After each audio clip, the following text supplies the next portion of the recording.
She answered the phone in perfect Mandarin, right there in the middle of the restaurant, in front of everyone.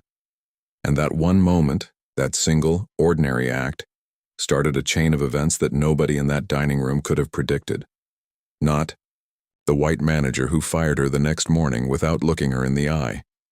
Not the table of businessmen who laughed, and certainly not the quiet Chinese man in the corner booth who had said nothing, ordered nothing unusual, and tipped nothing, yet but who was watching every single second. His name was Henry Zhao. He was worth $2.3 billion, and he had been testing this city's finest restaurants for 3 months, looking for the right person to run his new American venture. He had just found her. But she didn't know that yet. Because first, she had to lose everything. Simone Carter had been working double shifts at Harrington's since she was 19 years old. Now she was 27, and not much had changed except the ache in her feet was permanent, and she'd gotten better at pretending she didn't hear certain things. Harrington's now called itself a fine dining establishment. It occupied the ground floor of a glass building downtown, all white tablecloths and dim amber lighting, the kind of place where the bread basket cost $12 and the menu had no prices on the women's copy. The clientele was old money, new money, tech money, people who wore watches that could pay Simone's rent for a year. She'd grown up 20 minutes away in Eastfield, which was the kind of neighborhood that never showed up in the restaurant reviews. Her mother had worked housekeeping at a hotel for 15 years. Her father had driven delivery trucks until his back gave out. They were people who built things for other people and were never invited to enjoy them. Simone was different, though. Everyone who knew her said so, though they meant it in different ways. Her high school counselor meant she was the one who'd make it out. Her mother meant she was the one who asked too many questions. And the other servers at Harrington sometimes meant it as a quiet warning. Don't get too comfortable here. Don't. Start thinking you belong. She didn't belong. That part was true. Not because she was black, although she was the only black woman on the floor staff, and that fact hung in the air of every pre-shift briefing like smoke nobody acknowledged. She didn't belong because she was extraordinary, and Harrington's was a place built to contain ordinary. Simone had graduated third in her class at State. Double major, business administration and East Asian studies. She spoke Mandarin with the kind of fluency that made native speakers tilt their heads and ask where she was really from, then tilt their heads again when she said Eastfield. She'd earned a scholarship to spend a year in Shanghai during her junior year. She'd interned at a trade consultancy, been offered a full-time position, and turned it down because her mother's health had declined and someone needed to stay. That was the part she never told people at work. Not because she was ashamed. She wasn't. But because she'd learned early that people in service jobs were not supposed to have inner lives that exceeded the job description. You were the apron. You were the smile. You were thank you, enjoy your meal, here is the dessert menu. She was fine with that. She was patient. She had a plan. The plan involved saving money, applying to an MBA program, and eventually landing somewhere that used what she actually had. She was 18 months into the saving part and already accepted into the program pending final funding arrangements.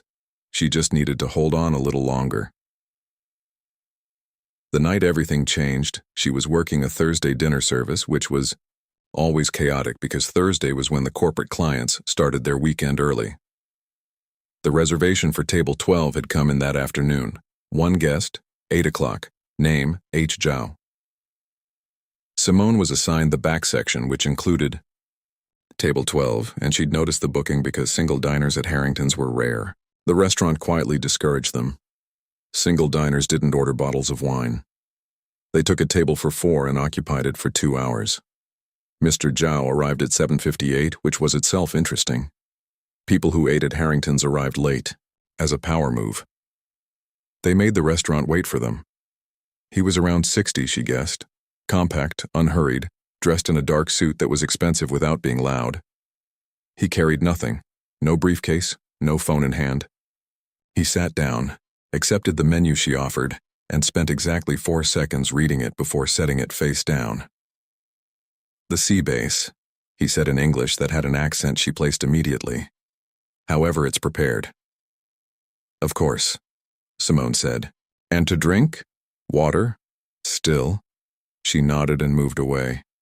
She could feel him watching as she went, the particular quality of attention that was not rude, not predatory, just assessing, like someone reading a report. The table beside him, table 11, hosted a group of 4 men in their 40s, loud, flushed, on their 3rd bottle of Barolo by 8:15. Simone had served them twice before. The type who snapped their fingers for refills and left a 15% tip on the food subtotal only, not the full bill. She was refilling their water when her phone buzzed in her apron pocket. It was her contact at the Mandarin consulting firm, Mrs. Wu, a 73-year-old woman in Chengdu who had been her language tutor during her year abroad and had since become something closer to a mentor. Mrs. Wu did not call casually. She called when something mattered. Simone excused herself, stepped 3 feet away from the table, and answered. "Wei." "Hello." Mrs. Wu's voice came through warm and immediate, switching into rapid Mandarin. "A problem." Her nephew was coming to New York next month for a medical conference, and Mrs. Wu had been trying to book him into a hotel near Columbia and was having a nightmare with the reservation system, and could Simone please? Simone answered, in kind, the language coming as naturally as breathing, walking through the steps Mrs. Wu needed, confirming the hotel name and spelling it out in phonetic Mandarin because Mrs. Wu always got confused by English transliterations. The whole call took perhaps 90 seconds. When she ended it, she looked up. The 4 men at table 11 were staring at her, not the way men sometimes stared at her. This was different. This was the particular blankness of people who have just encountered something they had not accounted for and do not know what face to make. Then one of them laughed. "Was that Chinese?" he said to his companions. The way someone might say, "Was that a pig just walked by?" "Sounded like it," said another. "Huh." The first one looked at Simone directly. "You speak Chinese?" "Mandarin," she said, keeping her voice level and professional. "Yes." He made a face. Not a mean one precisely. The kind that said, "This does not compute and I am not going to spend energy computing it." Then he turned back to his table, and the conversation moved on. Simone turned. The man in table 12, Mr. Zhao, was looking at her, and the expression on his face was different from anything else in the room. It was recognition. The call came at 8:04 a.m. Simone was on the subway halfway between Eastfield and downtown when her phone showed the restaurant's main line. She answered expecting a shift swap request. Simone. It was Derek, the floor manager. His voice had the particular flatness of someone delivering news they've already decided they're comfortable with. "We need you to come in before your shift. To the office." "Is everything okay? Just come in. 9 o'clock. She already knew. The way you know a storm is coming, not because you see clouds, but because the air changes. She sat on the subway with her hands folded in her lap and thought through the previous evening, looking for what she might have done wrong and finding nothing except the phone call. The phone call she had answered in Mandarin. Derek's office was behind the kitchen, small and fluorescent lit with a motivational poster on the wall that said, "Excellence is a standard, not a choice." He was seated when she arrived. His arms were crossed. The HR folder on the desk was already open. "We've received a complaint," he said, not meeting her eyes. "From one of our guests last night." "Which guest?" "A regular, a valued client." He still hadn't looked at her directly. "The complaint is that you were unprofessional during service, using your personal phone on the floor, speaking a foreign language in front of guests." Simone was quiet for a moment. "I stepped away from the table." The call lasted under 2 minutes. I returned immediately and the service was not disrupted. The guest felt uncomfortable. Did the guest say why? Derek finally looked at her. His expression said, "Please don't make this harder than it has to be." "Simone, Harrington's has standards. We've had concerns about your fit for the floor for a while now. That was new. I have never received a negative performance review. It's more of a cultural thing." She repeated the words back to him slowly, making sure they both heard them. "A cultural thing." He cleared his throat.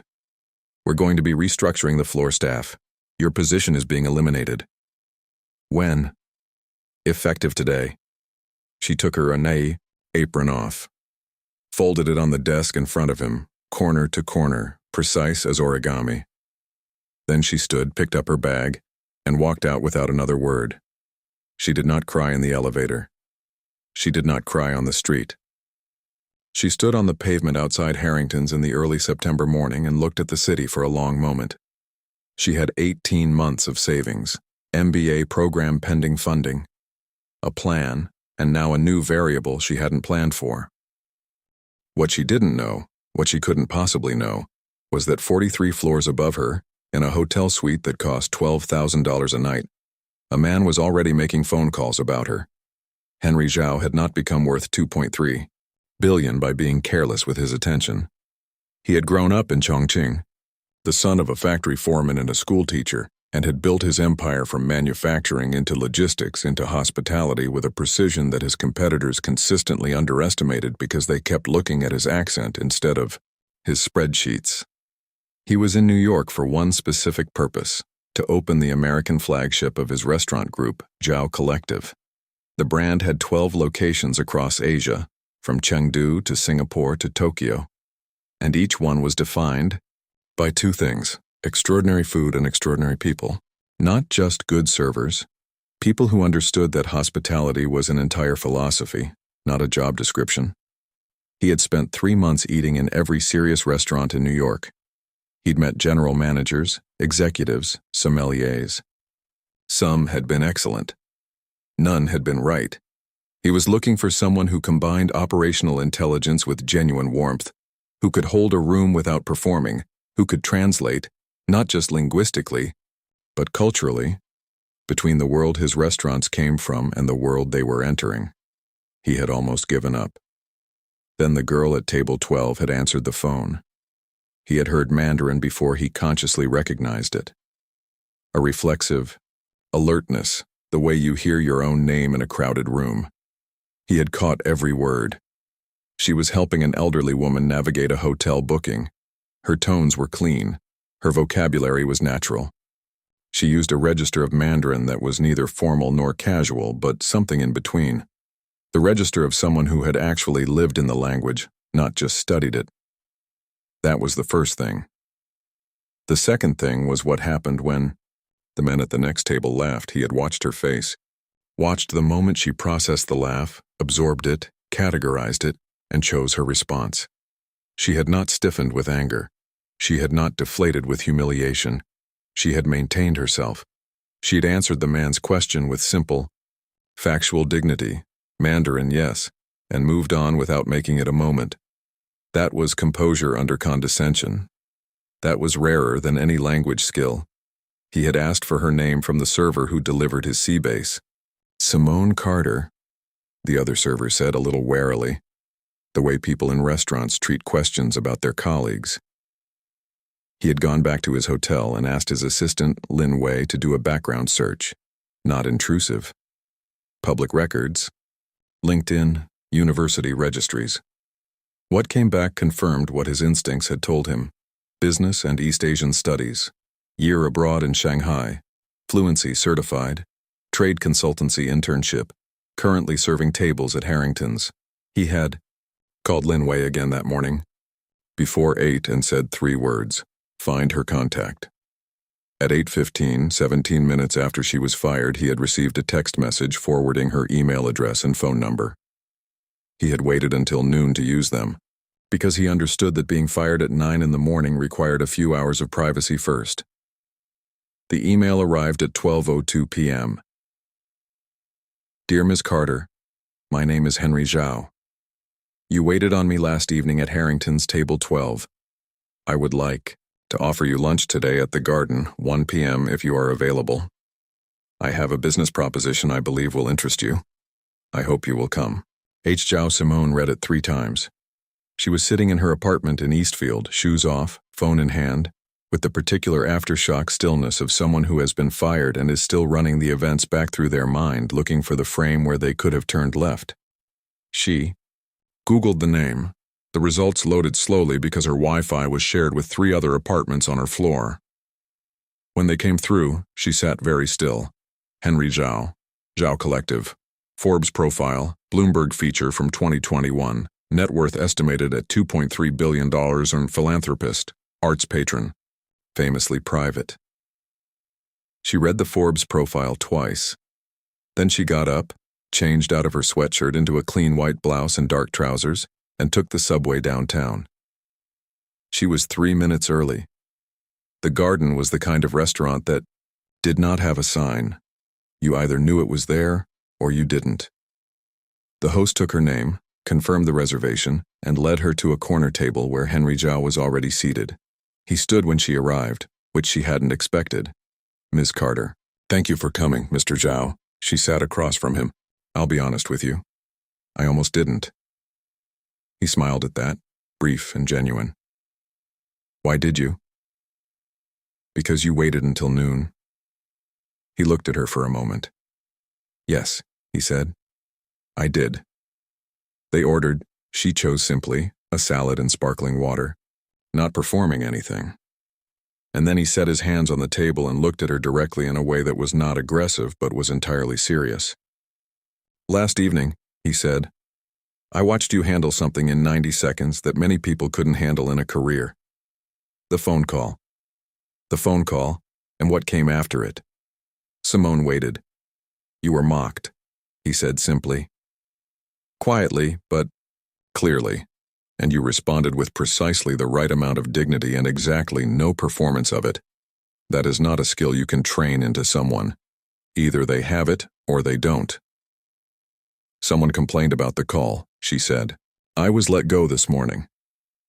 I know, she looked at him. You know. I made inquiries. He paused. I want to tell you that what happened to you this morning is a specific kind of small cruelty that this city has normalized, and that is worth naming clearly before we discuss anything else. She hadn't expected that either. She felt something loosen in her chest that she hadn't realized was tight. Thank you, she said. Now. He folded his hands. I would like to tell you about a project. The Zhao Collective was opening its first American location in New York. He explained it without the breathless language of most entrepreneurs. No disrupting the industry, no game-changing concept, just facts, delivered with the precision of someone who respected her enough to not dress things up. 12,000 square feet in Midtown, opening in 7 months. A menu that moved between contemporary Sichuan and French technique, not fusion, which he said with a slight inflection that conveyed his opinion of the word, but conversation. 2 cultures in dialogue on a single plate. The position he was proposing was Director of Guest Experience. It was not a serving job. It was not a management job in the conventional sense. It was the role of someone who understood both worlds.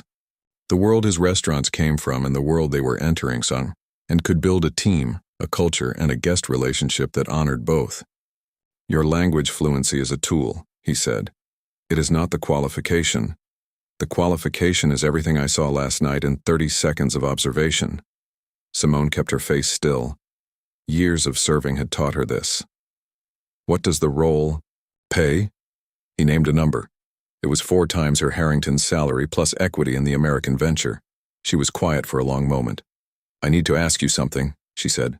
Please. Why not someone with experience in this role? There are people who have run hospitality programs for major brands, people with MBAs from Wharton and 10 years in the industry. He nodded. I've met many of them. In 3 months of searching, I have met 31 people with the credentials you describe. None of them, when mocked in a quiet and plausibly deniable way, responded the way you did. Most of them didn't even notice it was happening. She absorbed that. I noticed. I know. His voice had something in it that was not quite warmth and not quite admiration, but was something in the register of both. You noticed. You processed. You responded with precision and you moved on. That is what my restaurants require. Every day in 100 small ways. The salad arrived. They ate. They talked for another hour, about the opening timeline, about her background in trade consulting, about the MBA program she'd deferred. About Mrs. Wu, who he knew of, because the world of Mandarin language education in Shanghai was smaller than it seemed. At the end of the lunch, she said, "I need a week." "You have it. I'll call you Thursday." He nodded. "I'll be here."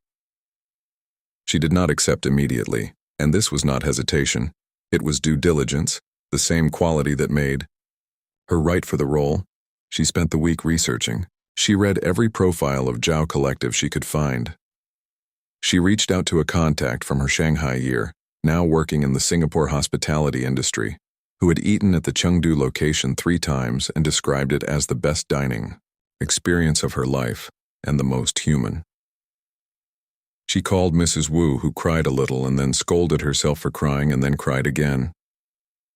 She went to visit her mother in Eastfield on Tuesday evening.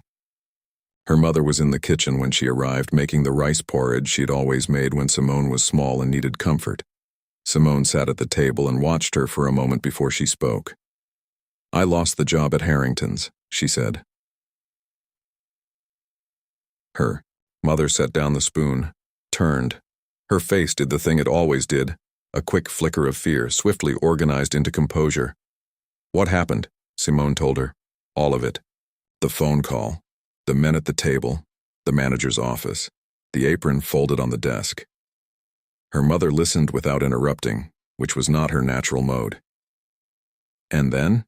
she said, when Simone stopped. Simone told her about the lunch, about Henry Zhao and the offer and the number he'd named. The kitchen was very quiet for a moment. "That's more than I've made in 3 years, her mother said. "Yes. And you're thinking about it?" "I'm thinking about whether I'm the right person for it." Her mother picked up the spoon again, stirred the porridge. "You learned Mandarin," she said. "You went to Shanghai. You came back when I was sick. You've been standing in that restaurant for 8 years, waiting for someone to use what you actually have." She didn't look up. "What exactly is there to think about?" Simone smiled. "I know. Then stop thinking and call the man." She called on Thursday. Said yes. Henry Zhao said, "Good. Lin Wei will send you the paperwork today. Welcome to Zhao Collective." "One more thing," Simone said. "Yes. I want to understand what you saw when you watched me last night. I want to know exactly, because I need to teach other people to see it too." A pause. "Then, that is precisely why you are the right person for this job." The 7 months before opening were the hardest and best of her life. Lin Wei, Henry's chief of staff, met her on her first day at the project office in Midtown, a converted loft space full of architects' plans, fabric swatches, and menu draft printouts taped to the walls. Lin Wei was 32, Shanghainese, and had the particular efficiency of someone who had spent a decade ensuring that a billionaire's vision became reality without friction. She and Simone operated like 2 gears, finding their teeth within the first week. There was so much to build. Simone spent the first month on hiring, not just finding staff, building a philosophy. She interviewed 217 people for 61 positions. She was looking for the thing Henry had described, the thing she now had language for: composure under condescension. She had developed a method for surfacing it. During interviews, she introduced a small, deniable slight, a mispronounced name, a casually dismissive comment about the applicant's previous employer, and watch what happened in the next 30 seconds. Most people either bristled or collapsed. Both were understandable. Neither was useful. The ones who noticed, processed, and moved forward, those were the people she hired. She built a training program from scratch. Not the standard hospitality training with its laminated cards and role-play scripts. Something more fundamental. She called it language of rooms, because what she was teaching was not procedure, but perception. How to read the emotional temperature of a space, how to move through conflict without escalating or absorbing it, how to make someone feel seen without making them feel surveilled. She taught every session herself. Her Mandarin was deployed every day. With Henry, obviously, though he almost always chose English with her, a courtesy she appreciated. With the chefs he'd brought from Chengdu and Sichuan, who spoke no English and were terrified of New York. With vendors, suppliers, the city permit office, which had improbably a Mandarin-speaking coordinator who became one of her most useful contacts. With guests, during the soft opening, when she stood at the host stand and a couple walked in, first-generation Chinese Americans who had not expected to be greeted in their parents' language. The woman's face had done something complicated and lovely in private, and afterward the couple had sent a handwritten note to the restaurant.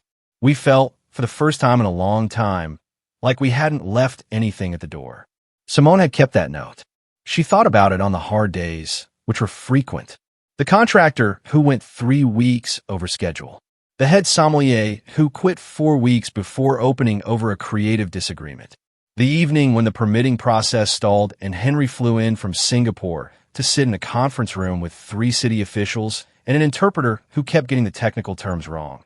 So Simone stepped in and interpreted herself directly for 4 hours until the permits were signed. Henry had said nothing afterward, just nodded once. She was beginning to understand that this was his highest praise. The reservation list for opening night was 340 names long. There were food critics from 3 national publications and 2 international ones. There were city officials, hotel executives, investors. There were 12 people who had flown in from Asia specifically for the occasion. Henry's longtime colleagues, his earliest backers, people who had believed in him when he was nobody. And there was, seated at a corner table, a man Simone recognized. She recognized him because she had made the reservation herself, because his name had appeared in her inbox 2 weeks before opening, and she had cross-referenced it with the Harrington's client registry she had memorized in 8 years of service. His name was Richard Alvaro. He was the man who had laughed when she answered the phone in Mandarin. One of the 4 at table 11. She had debated. She had thought about it for 2 days. Then she had confirmed the reservation because Zhao Collective did not have a guest policy based on Simone Carter's personal history, and she was not going to make it one. But she watched him. He arrived with 2 colleagues. He was dressed well, expansive, the way men are when they expect to be comfortable. He looked at the menu with the particular blankness of someone who does not read Chinese characters and is trying not to show it. Simone approached the table. Richard Alvaro looked up, looked at her, looked again. "Ms. Carter," he said, uncertain, in the tone of someone who knows a face but can't place the context. "Mr. Alvaro, welcome to Zhao Collective." She smiled, precisely the right amount. "I'm a director of guest experience. I'll be making sure this evening exceeds your expectations." She could see him computing. The apron, the restaurant downtown, the phone call, the men at the table who had looked at her and categorized her and turned away. "You were at," he started. "Can I walk you through our menu?" she said. "The chef's Sichuan preparations use ingredients sourced directly from our partner farms in Chengdu. I'd be happy to help with any questions." His companion, a woman with sharp eyes, looked between them with visible curiosity. Alvaro cleared his throat. "That would be wonderful. Thank you." Simone described the menu in the warm, precise language she had spent 7 months developing. She answered his questions. She made a recommendation that surprised him, the dish he would least have chosen himself, the one that turned out to be the revelation of the evening. When she left the table, she did not look back. She did not need to. The critic from the Times asked to speak with her near the end of the evening. His name was Robert Finch, 62 years old. White hair, the particular patience of someone who has tasted 10,000 meals and is still waiting to be surprised. "The room," he said. "What you've done with it. Hospitality at this level doesn't happen by accident." "No," she agreed. "How did you learn to build a team that moves this way? Where did you train?" She thought about saying Harrington's. She thought about the fluorescent light in Derek's office and the apron folded on the desk. "A lot of places," she said. "Some of them taught me what to do. Some of them taught me what not to." He nodded, writing something. "And the director herself. Your background is in trade consulting, not hospitality. Business and East Asian studies. I speak Mandarin. I spent a year in Shanghai." She paused. "I've also spent 8 years understanding how people feel when they walk into a room and wonder if they're welcome." He looked at her. "That," he said, "is going to be the quote." The Times Review ran 3 weeks after opening. The headline was, "Zhao Collective is the room New York forgot it needed." The review was 4 stars. The first paragraph was about the food. "Exceptional," the critic wrote, with a technical mastery that never loses its warmth. The second paragraph was about the space. The third paragraph was about the room itself, the feeling of the room, which the critic traced in a turn that surprised even Simone, directly to the ethos of its director of guest experience. Ms. Carter, he wrote, has constructed something rare in American fine dining, a hospitality program that treats every guest as though their presence is not just tolerated but genuinely awaited. In a city of restaurants that have mastered the performance of welcome, Zhao Collective has mastered the substance of it. The distinction matters enormously. The review quoted her directly. I've spent 8 years understanding how people feel when they walk into a room and wonder if they're welcome. Her phone did not stop for 3 days. Henry Zhao called at 7 a.m. on the morning the review dropped. He did not call to congratulate her, because he was not that kind of person. He called to say, the Singapore team wants to discuss expanding the program model to our existing locations. Can you fly out next month? Yes, she said. Good. A pause. The review is accurate, by the way. Which part? All of it, but particularly the part about you. She was in her kitchen in Eastfield, which she had not yet moved out of because she'd been too busy to think about apartments, standing in the morning light in her bathrobe with coffee in her hand, looking out at the street where she had grown up. Mr. Zhao, she said, can I ask you something? Of course. When you saw me that night, at Harrington's, were you already thinking about the role, or did you decide later? A brief silence. I decided in the 30 seconds after you ended the phone call. That's a fast decision for a $2.3 billion company. The best decisions are fast, he said. The slow ones are the ones where you already know the answer, but need to convince yourself. She thought about that. What convinced you? Specifically, you answered the phone in Mandarin, he said. That told me you were fluent in something that surprised people who thought they knew what you were. Then the men at the next table laughed, and you said 2 words, Mandarin, yes, without any performance of patience or dignity, just actual patience, actual dignity. That told me you had been practicing not for an audience, but for yourself. He paused. People who perform dignity are exhausting. People who have dignity are restful. My restaurants should be restful. She was quiet for a moment. The person who fired me, she said, told me it was a cultural thing. Yes, he said. It was. Just not the culture he meant. 12 months after opening night, Zhao Collective New York had a 6-week wait list. The James Beard Foundation had nominated it in 3 categories. A documentary crew had come in to film a profile for a streaming series on exceptional American restaurants. They had primarily filmed Simone. She stood in the empty dining room on a Tuesday morning before service when the cameras came in. The room was beautiful at this hour.